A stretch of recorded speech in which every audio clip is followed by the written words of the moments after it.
Hi everyone, we are back again at beautiful Springton Manor Farm located in Glenmore, Chester County.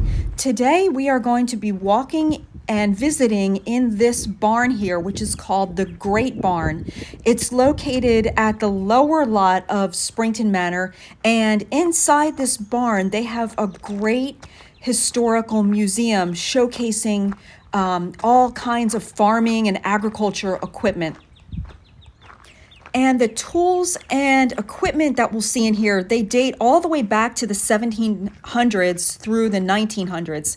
And it's pretty cool just to see the different tools that they use and how they've changed. Even things like the windows have changed, in the last 200 years.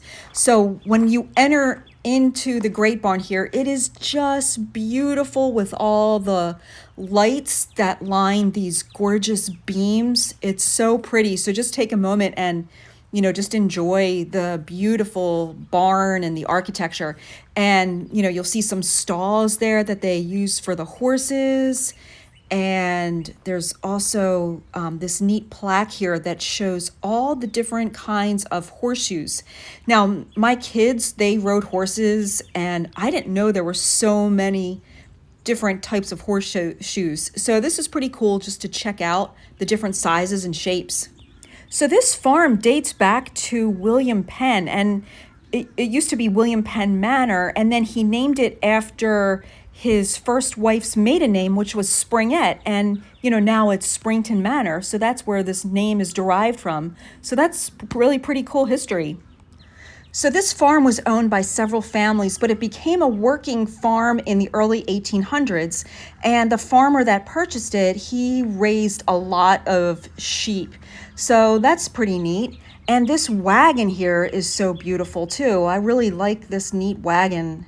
Can only imagine, who was working with that wagon and what they were doing to work on the farm.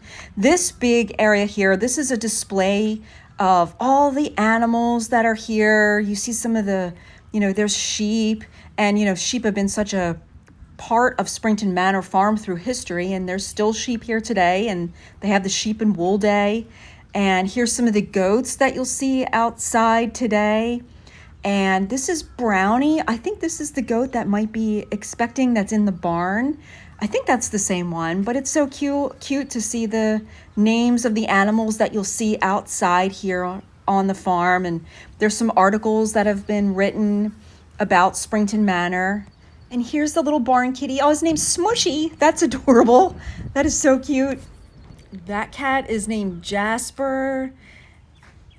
And there's that little sassy donkey. His name is Jack. So this is awesome. If you come, you can maybe stop by the barn first and see the animals' names, and then you can place them when you're outside. And I remember that farmer. He was so nice. He was working here when my kids were little. I forget his name. But this is pretty cool just to see the history. And this is some historical photos of the farm. So now when you walk through here, sometimes they'll have animals, and we can see who's over here. And it looks like they have some bunnies in a hutch right now, and that's all that's in the barn at this time. A lot of the animals are outside now because it's a nice day. And they also have some fun little things for kids to do, like this is a stamping station, so you can go to each of these little desks, and the kids can take their paper and get, animals stamped at each desk. So that's fun. They have this awesome John Deere, but you can't sit on it. And then if you go in here, this is where all the museum artifacts are.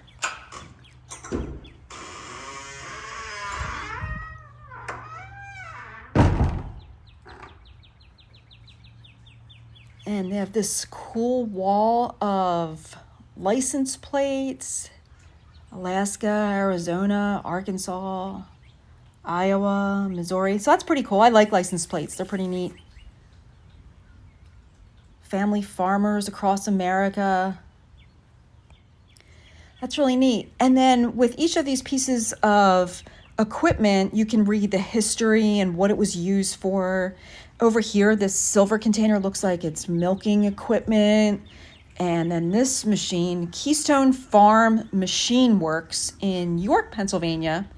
That's pretty neat. And they also have 1682 to 1940, they have information about windows on the farms at those particular time periods.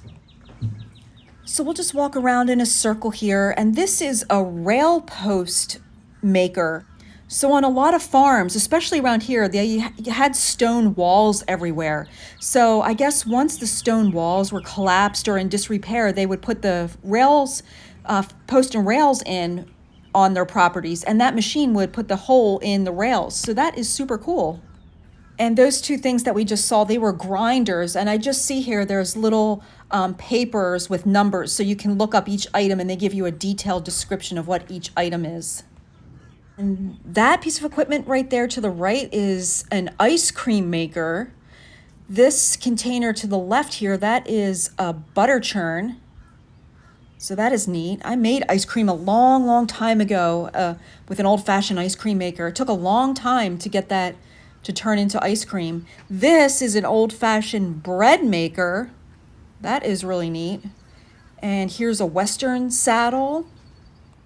This is an old-fashioned milk can or a milk container. That's pretty neat. And then this is a grain chopper. That is pretty cool. I guess the grain goes down that trough and it gets chopped up. And there's a big wheel. And there's a farmer and his horse in the field, what it would look like doing the work at that time. This looks like a big hay rake. Let's see what this is. And yeah, this is a revolving hay rake. So the horse would pull this rake and then it would, gather the hay in the rake part. Neat. And these describe all the different, hay fork, manure fork, grubbing hoe, lots of different tools, a manure hook, cultivating tiller, manual spreader, and then you can look at all these neat tools that they used so long ago. There's a scythe, really cool tools. There's some pitchforks, manure forks, hay forks. So really neat to see, what they used to use back in the day. A lot of manual, hard work. Now here's windows, how they've changed. So the windows in the late 1700s, early 1800s were glass and double hung. Now the windows in, this is 1730 to 1780, the first windows are very small and there's little to no glass in windows during this time period. I didn't even really think about, how windows and glass have changed. And here's the key to describe all the tools that are hanging right behind here on the wall. A hoe, a yoke. So, you can look up each number and read about those tools right here. Really neat, primitive tools. And here's more about windows. In the late 1600s to early 1700s, there were no windows in America. That's really neat. Only wilderness. So that's interesting. Just, didn't even think about that. This was a really neat surprise that this is here in this barn. Of all the times I've been here, I just never really came back to look at this, and I'm so happy I did. If you're in the Springton Manor in Glenmore, Pennsylvania area, definitely stop by. There's so much to see and do on this farm. It's just a great place to visit. And then here's just a look at, this part of the barn. As you're leaving, you'll pass the John Deere tractor. They have all these cute little bowls of food and water for the kitties. They also have some tractors and toys over here on the benches for the kids to play with. I think it's so cute. They have the John Deere tractors next to the real big John Deere tractor. Little boys just must love that. And then sometimes in this little barnyard, they have animals. And like I said, it's a pretty nice day, so I think everybody's outside. Now, you can also come in through this entrance. We went through the main door that was open, but this one, you can also come in here and it just brings you in this way. And I thought we'd end the video with just a view of the sheep that are here today. And, just because they have so much historical representation from this farm since the 1800s. So I hope you guys enjoyed this trip to Springton Manor Farm in the museum, and definitely stop in this place. They have hiking, they have farm animals you can visit with, and then of course they have the historical museum. Have a great day, everybody, and we'll see you on the next one.